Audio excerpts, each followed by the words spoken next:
వీటన్నిటిని మళ్ళా పునశ్చరణ చేయాల్సిన అవసరం లేదని చెప్పేసి భావిస్తున్నా. కారణం ఏంటంటే ఇప్పటికే మనందరికీ కూడా బుల్లితెరలో, పెద్ద తెరలో, అంటే మెయిన్ మీడియాలో, అదేవిధంగా సామాజిక మీడియాలో కూడా ఈ విషయాలు వచ్చాయి. ఈ విషయాల మీద పెద్ద ఎత్తున చర్చ జరుగుతూ ఉన్నది.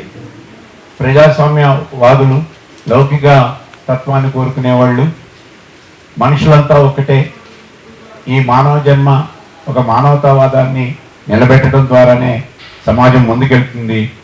ఉన్మాదాలు, ఏ ఉన్మాదమైనా, అది మతోన్మాదమైనా, అధికార ఉన్మాదమైనా, ఏ ఉన్మాదమైనా ఈ సమాజాన్ని భ్రష్టు పట్టిస్తుంది అనే ఒక సిసలైన సమాజాన్ని నిర్మించడానికి తన వంతు కార్యక్రమంగా ఓ పెద్ద ఎత్తుని అంతర్జాతీయంగా, జాతీయంగా వివిధ రాష్ట్రాల్లో కూడా జై భారత్ వ్యవస్థ ద్వారా ప్రజల్లో ఒక ఐక్యతను తీసుకొచ్చి నిజమైన రాజకీయాన్ని బతికించాలి. ఆధ్యాత్మిక విప్లవం లేనిదే సమాజం ముందుకు వెళ్ళదు.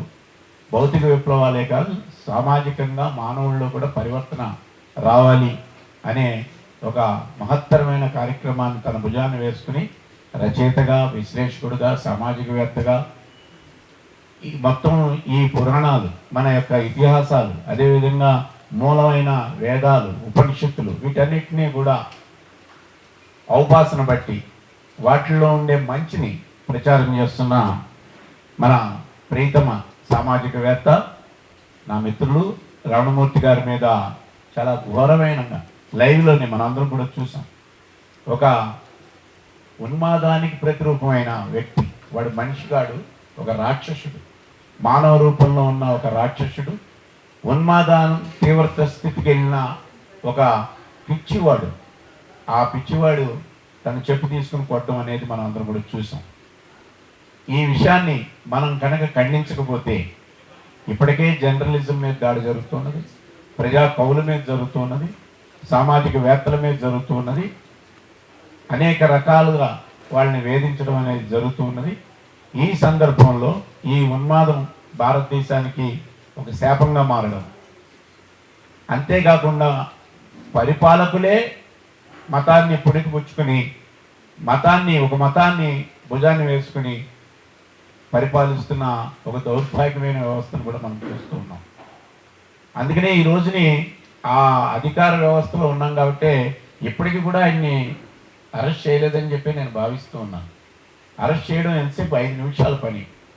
అది చేయలేకపోతున్నారు అని అంటే పాలకులే కావాలని రాజకీయాల్ని, మతాల్ని రెండు సమ్మిళితంగా ఒక మతాన్ని ఒక ముసుగ్గా, మతాన్ని ఒక అడ్డుతెరగా పెట్టుకుని ప్రజల్ని మాయ చేసే ఒక కార్యక్రమం నడుస్తున్న ఈ రాజకీయ వ్యవస్థలో ఇటువంటి దుర్మార్గాలు ఇదేమి మొదటిది కాదు, ఇది చివరిది కూడా కాదు. అందుకనే ప్రజలందరూ కూడా గొంతెత్తాలి, సామాజికవేత్తలందరూ కూడా తమ గొంతు వినిపించాలి. మేధావులు మౌనంగా ఉండడమే మన దేశానికి ఒక పెద్ద శాపం అని కూడా మేము భావిస్తూ ఉన్నాం.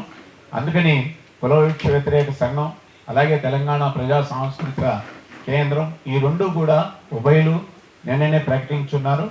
ఒక యాక్షన్, అంటే నిన్నటి వరకు ఖండనలు ముండనలు జరిగిన ఈ రోజుని ఒక యాక్షన్ లేకపోతే కనుక వీళ్ళు మనకి ఈ ప్రభుత్వం దీన్ని చాలా చిన్నగా చూసే పరిస్థితి ఉంది. నిన్న రమణమూర్తి గారు మాట్లాడుతూ వాడి మీద నాకు జాలి తప్ప వాడిని నేను క్షమించడము లేదో కక్ష తీర్చుకోవడం అనేది నాకు లేదు.